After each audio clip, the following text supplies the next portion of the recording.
Bon, vous êtes bien installés? Je voulais vous parler de la notion d'exorcisme.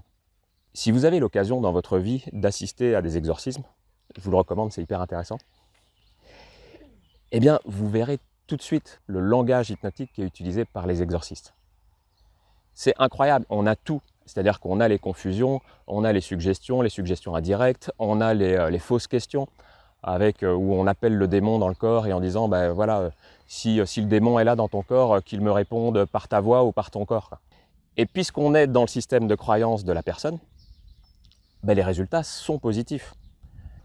Les rituels d'exorcisme, ils peuvent servir aujourd'hui dans nos séances d'hypnose. On peut s'en inspirer pour créer des séances extrêmement puissantes, pour aider quelqu'un à se débarrasser de quelque chose dont il ne veut plus. Les addictions, c'est un super exemple. On peut vraiment se servir d'un exorcisme pour aider quelqu'un à se sortir d'une addiction et se défaire de ça, même parfois se dégoûter de la substance en question qui posait problème jusque-là. Alors attention, on parle dans un cadre thérapeutique, et rappelez-vous que dans un cadre thérapeutique, les addictions, la plupart du temps, dans les addictions, le problème, ce n'est pas forcément la substance, c'est plus tout le background qu'il y a derrière en fait. Vous allez rencontrer beaucoup de personnes qui, elles, ont une forme de spiritualité, quelle qu'elle soit. Hein. Ça peut être dans une église reconnue, ça peut être une spiritualité très libre, de l'ésotérisme 2.0. Et en fait, le discours de l'exorciste par rapport à ces personnes, il est extrêmement impactant. Parce qu'en fait, si on part du principe que le monde spirituel existe et qu'il existe des entités, eh bien, il faut vraiment être con pour fumer, pour boire, pour avoir une addiction ou quoi que ce soit. Parce que clairement, si tout est esprit, si tout est entité, etc., comme le disaient les philosophes présocratiques, eh bien, les esprits les plus puissants, les démons les plus puissants aujourd'hui, c'est quoi? C'est l'industrie du tabac, c'est l'industrie de l'alcool, c'est les ventes de drogue, etc., etc. Et d'ailleurs, c'est des choses qui sont clairement admises dans certaines sociétés traditionnelles. Hein. En Afrique, dans les traditions vaudou, eh bien, la cigarette est considérée comme l'expression d'un démon extrêmement puissant. Si vous allez chez les chamans mongols, c'est pareil.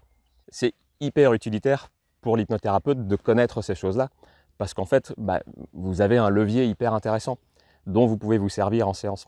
Alors rassurez-vous, la séance d'exorcisme, ça reste une séance d'hypnose très classique, en fait. Donc, grosso modo, vous allez retrouver les mêmes outils que dans une séance d'arrêt du tabac ou autre. C'est juste que la mise en ambiance n'est pas la même.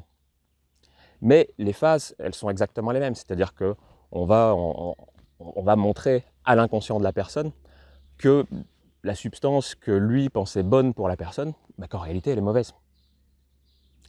Le centre du protocole, c'est ça, en fait. Tout le reste, c'est de l'enrobage. Voilà, c'est de l'enrobage, c'est des suggestions, et on en rajoute, etc. On va y aller jusqu'à la nausée pour que la personne, que son inconscient soit secoué. Mais, encore une fois, c'est vraiment la même chose qu'une séance d'arrêt du tabac, de l'alcool ou autre classique.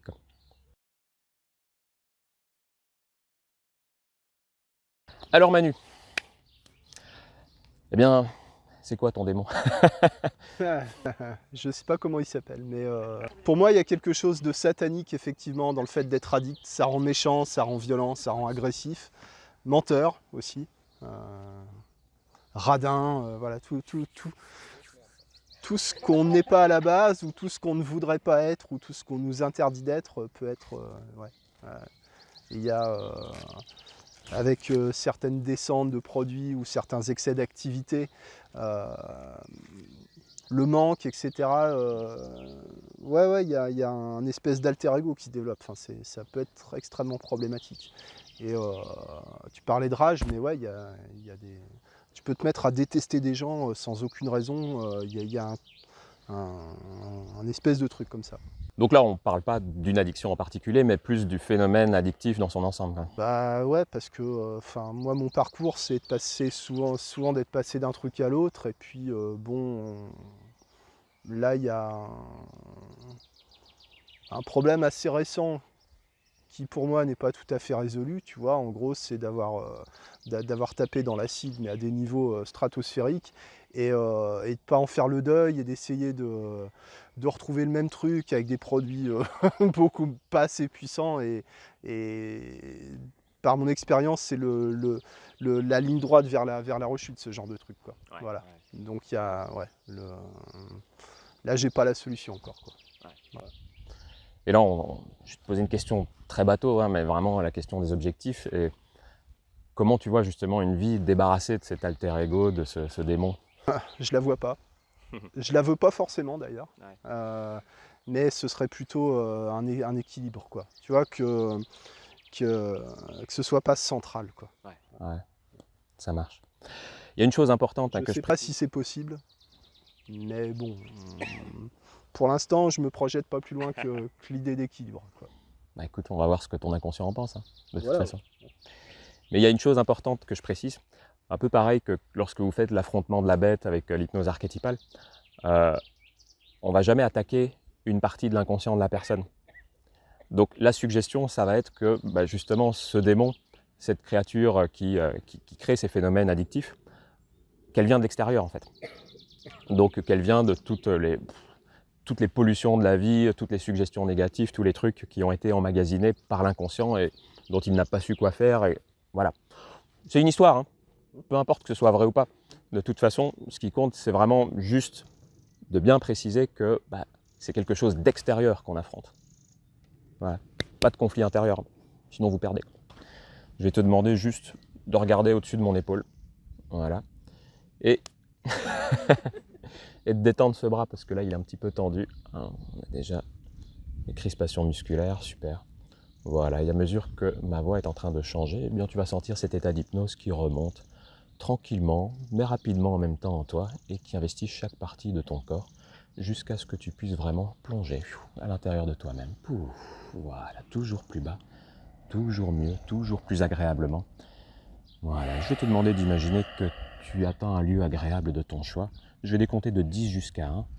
Au chiffre 1, tu seras dans ce lieu en parfait état d'hypnose profond. C'est parti. 10, 9, toujours plus détendu. 8, 7, 6, 5, 4, 3, 2 et 1. Et ça y est, tu arrives dans ce lieu qui t'appartient, où tu peux mettre ce que tu aimes, ce que tu as envie d'y trouver, de voir, de toucher, de sentir, ou même d'entendre. Et pendant que cette partie de toi explore ce lieu intérieur, la partie extérieure de toi, elle campe bien dans ses pieds pour pouvoir rester bien droit, ancré dans la terre. Et j'aimerais que tu me décrives quel est ce lieu, où est-ce que tu es, Manu?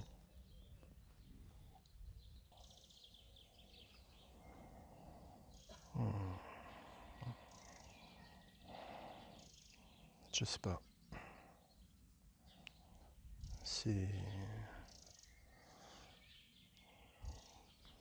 C'est le néant, tu vois. C'est cool. Qu'est-ce que tu as envie de faire dans ce néant? Rien. Alors ne rien faire, c'est tout un art. Tu le fais comment, toi?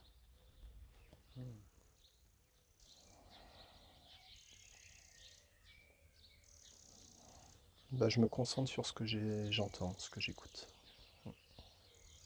Les bruits du néant? Très bien. Eh bien, concentre-toi sur ce que tu écoutes. Mais concentre-toi également sur tout ce qui se passe à l'intérieur de toi, comme si tu pouvais observer, explorer les sensations internes, ressentir, vivre, respirer. Et à mesure que tu profites de toutes ces choses, que tu les explores, que tu les observes, l'état d'hypnose s'amplifie davantage, devenant comme un confortable cocon qui vient entourer l'esprit et le corps, et qui rend cette exploration du néant encore plus agréable, encore plus profonde et encore plus belle. Voilà, toujours plus bas. Le fond de l'océan, tu vois. Super. Eh bien justement, c'est le fond de l'océan, la prochaine étape. Car quelque part là-bas se trouve une ancienne cité engloutie. Je ne sais pas si c'est l'Atlantide, ça c'est peut-être juste une légende inventée par un vieux barbu qui s'appelait Platon. Mais en tout cas, il y a une cité engloutie. Et selon la légende, elle était au centre du monde. Elle était construite autour d'une source au pouvoir particulier. C'est la source de sagesse. Une source que l'on retrouve dans beaucoup de mythes différents et elle peut se manifester de façon différente, apporter des choses différentes aussi. Mais nous, elle nous intéresse pour une raison particulière. Et tu vas bientôt le découvrir. Mais pour l'instant, j'aimerais que tu trouves cette cité engloutie. Et une fois que tu l'as, eh bien, tu me le dis. À quoi elle ressemble? Décris-moi. Comme, je sais pas, un genre de New York sous un dôme et en miniature. Super. Rends-toi à l'intérieur de ce dôme, à l'intérieur de cette cité engloutie, et trouve justement le centre de cette cité, là où il y a cette source de sagesse, cette source de vérité, peu importe le nom qu'on lui donne, mais une source en tout cas au pouvoir bien particulier. Et une fois que tu l'as trouvée, tu me le dis.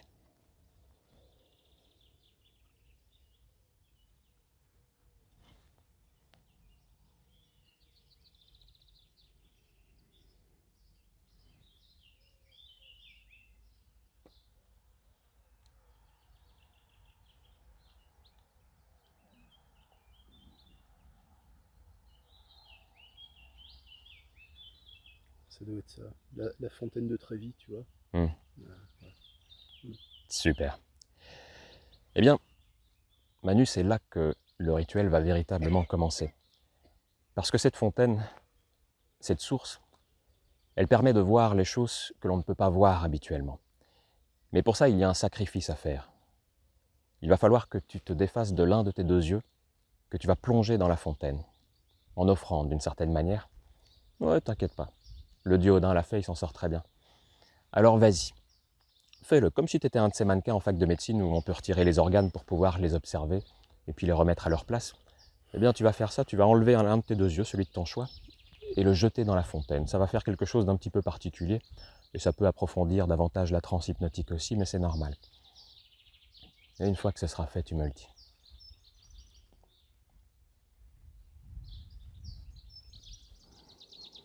Oh, c'est dégueulasse.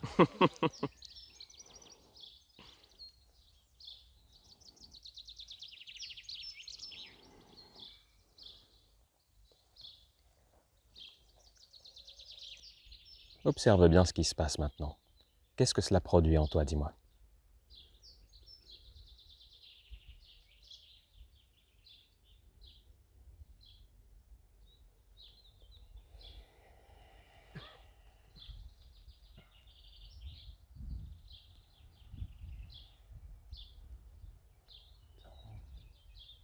Genre de.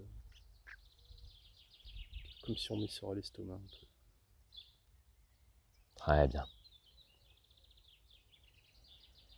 Je vais te demander de faire quelque chose maintenant. C'est de récupérer cet œil que tu as plongé dans la source. Parce que sa propriété a changé désormais. Comme s'il avait été imprégné par ces eaux magiques, et que désormais cet œil n'était plus vraiment ton œil, mais un œil universel d'une certaine manière qui permet de voir toutes les choses qui sont cachées dans cet univers. Et tu vas pouvoir le remettre dans ton orbite, cet œil, et commencer à voir au-delà du voile de la vision habituelle. Vas-y. Et je ne sais pas ce que tu vas voir en premier, ça c'est toi qui me le décriras.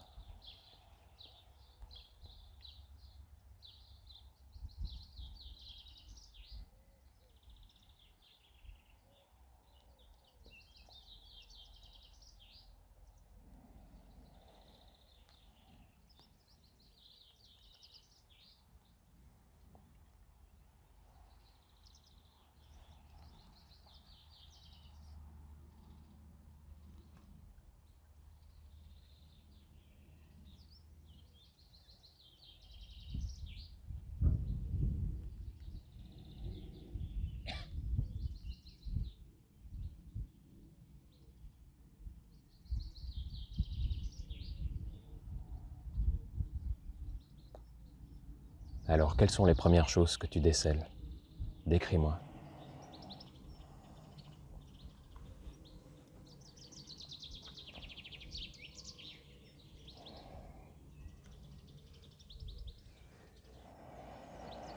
Bah, j'ai une image, mais c'est plus un souvenir. Alors, je sais pas, peut-être que c'est ça. Alors, le souvenir, c'était une hallucination sur une façade d'un immeuble qui est en bas de chez moi, tu vois, qu'on voit depuis chez moi, où la façade est transformée en une statue grande comme l'immeuble, d'un genre de, je sais pas, un peu chevalier, un peu templier, avec une big épée, là, comme ça, plantée dans le sol, tu vois, le haume, la tenue, et le truc hyper fin, hyper détaillé, là où normalement il y a un mur d'ailleurs. Très bien. Truc très bizarre, quoi. Le premier souvenir, le souvenir racine, c'est le premier qui te vient à l'esprit, là, c'est ça? Apparemment. Retourne dans ce souvenir. Décris-moi bien ce chevalier en armure. Comment il est? En couleur un peu ocre, clair, tu vois. Donc très grand. Une impression de force, quoi. Voilà. Énormément de détails au niveau de la cotte de maille, la garde de l'épée, qui est en forme de croix, tu vois, le truc. Je crois qu'il y a l'idée d'un bouclier au pied, mais il n'y est pas vraiment, donc ça, je sais pas trop. Il y a un peu entre le bas-relief et le truc en 3D, quoi. Voilà. Très bien. Après, le visage qu'on voit pas très bien, c'est t'as le haume qui vient couvrir le nez. Et on devine, enfin on voit pas les yeux, avec les jeux d'ombre et de lumière, c'est très contrasté en ombre et en lumière. Où il y a, enfin on devine le regard, mais on le voit pas vraiment. Mais on n'a pas trop envie d'y aller, quoi, je dirais. Très bien. Et cette hallucination, elle date de quand? Et après quoi tu l'as eue? Qu'est-ce que tu avais pris? Je dirais qu'il y a un peu plus d'un an avec de l'acide, quoi. Très bien. La description que tu me fais, elle est bien connue notamment dans le vaudou. C'est le vaudou de Madoum, comme on l'appelle. C'est l'un des démons, justement, de cette tradition. Il peut donner une sensation de force, mais en réalité, c'est quelque chose qui est plus de l'ordre de la prison. Et je vais te demander de t'en libérer. Il s'est manifesté à ce moment-là de ta vie. D'habitude, il reste plus discret. Mais là, tu as pu le percevoir. Donc, c'est une force que tu as. Et tu vas pouvoir te servir de ce levier pour pouvoir te défaire définitivement de cette emprise. Ok. Quand tu as parlé de prison, il y a des portes à barreaux coulissantes qui sont présentées. Très bien. Mais ça a l'air d'être ouvert, je sais pas trop. Très bien. Mais ce que tu vas faire, parce que la véritable prison, en fait, elle est dans ce personnage en lui-même. C'est comme s'il était autour de toi en réalité. Donc tu vas plonger à l'intérieur de lui et vraiment imaginer que cette armure, en fait, c'est comme si cette armure, et je vais te toucher, eh bien, cette armure, elle avait des tentacules à l'intérieur de l'armure, des tentacules qui viennent sur tous tes points, voilà, tes points d'énergie, comme diraient les praticiens de la médecine chinoise, mais partout dans ton corps, pour pouvoir justement influencer ton être et lui donner des directives, des instructions, des fausses instructions, des messages, des fausses émotions, des illusions et des choses qui t'obligent justement à faire ces choses, à rechercher ces choses, à les ressentir, à les vivre. Et je vais te demander justement un travail extrêmement important, un travail extrêmement fort. Ça va être de te débarrasser de chaque tentacule l'une après l'autre pour briser chaque partie de cette armure l'une après l'autre. Mais pour ce faire, il y a un protocole très strict à suivre. Et ce n'est pas du tout agréable. Je préfère te prévenir, mais il va falloir le faire parce que c'est le seul moyen. Il va falloir que tu retournes les armes de ce démon contre lui.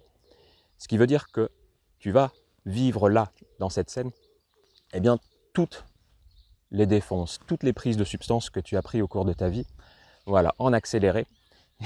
Ça peut donner des trucs bizarres, mais t'inquiète, au pire, tu te coucheras par terre et tu pleureras comme un fœtus. Mais je serai là pour toi. Et tu vas vraiment imaginer ça en accéléré. Tu vas imaginer que ce démon qui d'habitude se nourrit de ta force de vie, de ta force vitale, de ta pneuma, comme disaient les Grecs, eh bien là, tu vas le nourrir de ces substances en fait. Tu ne vas pas lui donner le choix, tu ne vas pas lui laisser le temps de faire le tri, tu vas le nourrir de toutes ces choses toxiques pour l'empoisonner ce démon. Et ça va te tuer petit à petit chacune de ces tentacules, il va relâcher son emprise petit à petit jusqu'à ce que cette armure éclate, vole en éclats et que tu en sois libéré une bonne fois pour toutes. Alors vas-y, fais-le même si ça remonte jusqu'à la nausée, même si c'est difficile, même si tu as l'impression que tu n'y arriveras pas, parce que tu vas le faire. Alors réunis toute ta force, tout ton courage, toute ta volonté, et débarrasse-toi de ces tentacules les unes après les autres, débarrasse-toi de ce démon, une bonne fois pour toutes.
Où est-ce que tu en es, dis-moi?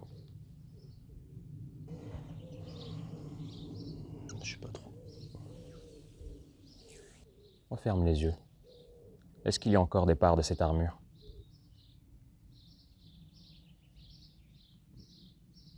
Alors vas-y. Continue. Et si tu as besoin, invoque de l'aide. Invoque l'aide de tes ancêtres, comme on le fait traditionnellement dans les cultures traditionnelles. De tes alliés intérieurs, les personnages de l'inconscient que tu connais déjà. Et demande à chacun de venir contribuer.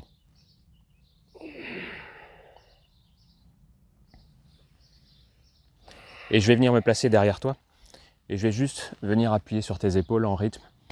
Et voilà, comme si je te transmettais davantage d'énergie pour pouvoir faire ce travail. Plus de force pour pouvoir résister, pour pouvoir lutter, pour pouvoir détruire cette créature. Vas-y, fais-le. Mets-y plus de force encore, plus de volonté. Vas-y.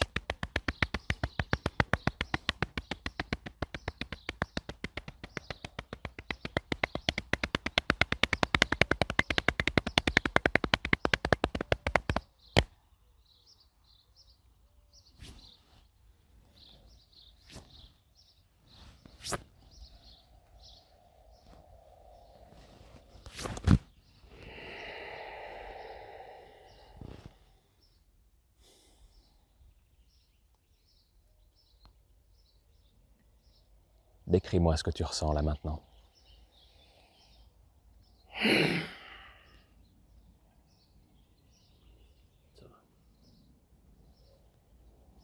Ça va comment sur une échelle de 1 à 10? Où 10 c'est le meilleur? Moi, je dirais que c'est hors échelle, quoi. Peu-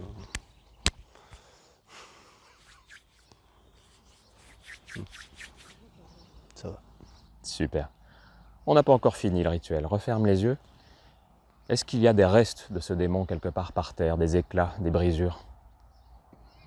Eh bien, détruis-les définitivement. Ne laisse aucune trace de ça. Voilà. Renvoie-le dans sa dimension, brûle-le, détruis-le, jusqu'à ce qu'il n'y ait plus rien. Absolument plus rien, comme si ça n'avait jamais existé.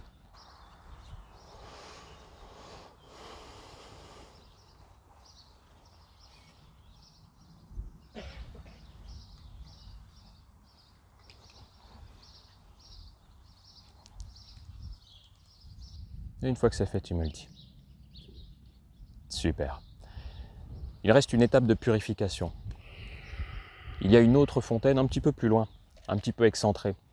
C'est une fontaine voisine de la source de sagesse, de source de vérité, mais c'est une fontaine purificatrice. Et tu vas pouvoir t'y baigner entièrement. Dans ces eaux, au pouvoir particulier, au pouvoir nettoyant, comme si chaque cellule de ton corps se trouvait traversée par ces eaux, comme si ces eaux pouvaient enlever toutes les pollutions de l'existence, les dernières qui pourraient rester, toutes les traces, tous les vestiges de cet ancien démon qui n'existe plus désormais. Alors vas-y, laisse ton corps se purifier tout entière. Libère-le de ces dernières pollutions. Revitalise-le. Redonne-lui une seconde jeunesse.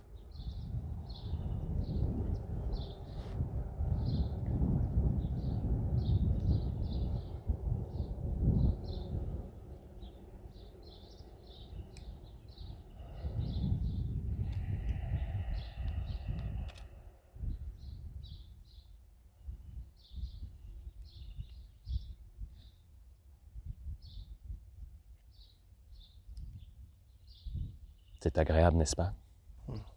Ouais. Et puis, puisque tu m'as parlé de cette envie d'équilibre, eh bien je vais t'inviter à prendre le chemin, et tu connais mieux le chemin que moi pour y accéder, mais prendre le chemin pour aller jusqu'à cette assemblée des archétypes à l'intérieur de toi. Tous ces personnages qui représentent toutes les parties de ton inconscient, de toi-même. Et j'aimerais que tu observes ce qui a changé maintenant que tu es libéré de ce démon. Il est assis avec les autres. Et comment tu l'interprètes ça? Il existe à un niveau normal, je sais pas, un truc comme ça. Il a repris sa place, sa juste place. C'est ça? Aussi justement, à l'époque où il avait pris trop de place, eh bien il avait pris la place d'autres archétypes. Des archétypes qui avaient été mis de côté, qui n'ont pas pu s'exprimer. Est-ce qu'eux sont là? Est-ce qu'ils ont repris leur place? Ouais, ça ressemblait le banquet à la fin d'Astérix, là, tu sais. Excellent. Sanglier, tout ça. Eh bien profite de ce banquet. Tout le monde a la même taille, en fait. Ils parlent entre eux. Ouais, c'est bien, ça. Profite de ce banquet. Il a été dressé en ton honneur également, car c'est grâce à toi que tout cela est possible aujourd'hui. Alors profite de ce banquet, va à la rencontre de ces personnages et ceux que tu ne connaissais pas jusque-là, qui ont pu reprendre leur place. Vois aussi cet ancien démon et règle les choses avec lui. Ce n'est plus un démon désormais, c'est un archétype à nouveau. Il a repris sa juste place. Profite de ce banquet. Et une fois que la fête sera terminée, eh bien, tu me le diras. C'est bon. Super. Eh bien, il nous reste juste... Je les laisse entre eux, j'aime pas trop les fêtes. C'est très bien. Eh bien, il nous reste une dernière étape à faire dans ce voyage. Cette étape, eh bien, c'est la traditionnelle futurisation. Tu vas pouvoir prendre le moyen de transport de ton choix pour te rendre dans un futur plus ou moins proche. C'est toi qui choisis, mais un futur dans lequel tu peux voir toutes les conséquences positives de cette harmonie retrouvée, là, au sein de cette assemblée. Alors vas-y, plonge dans ce futur comme si tu y étais, et vois voilà, toutes les choses qui ont changé pour toi, tout ce qui est différent au quotidien désormais.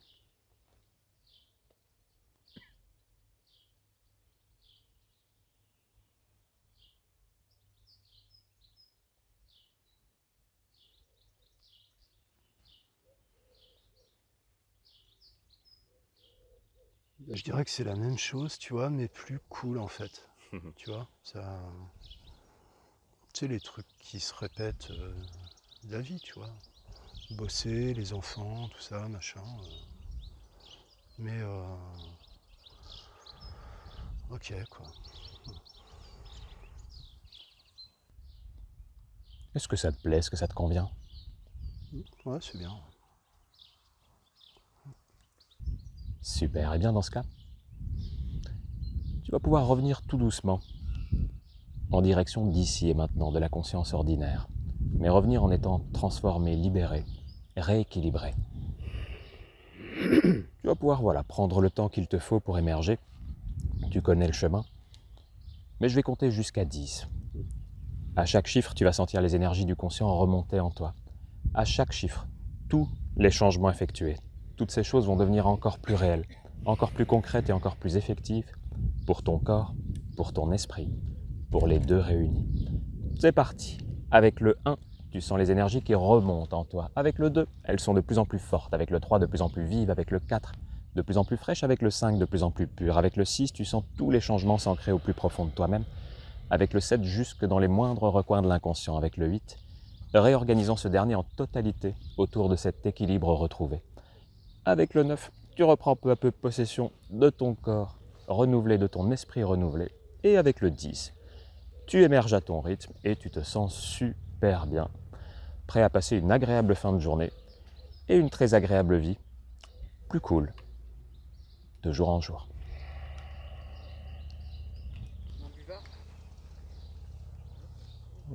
Après déjeuner, s'il te plaît. Merci. Merci à toi. Le voyage s'est bien passé, Manu? Ah, c'est bizarre.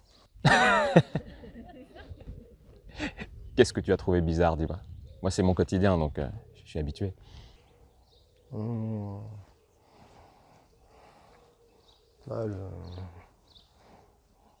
moi, ça se passe dans le corps, bon, ça, je suis habitué, mais c'est pas comme d'habitude. Ouais. Plus surtout le corps. Et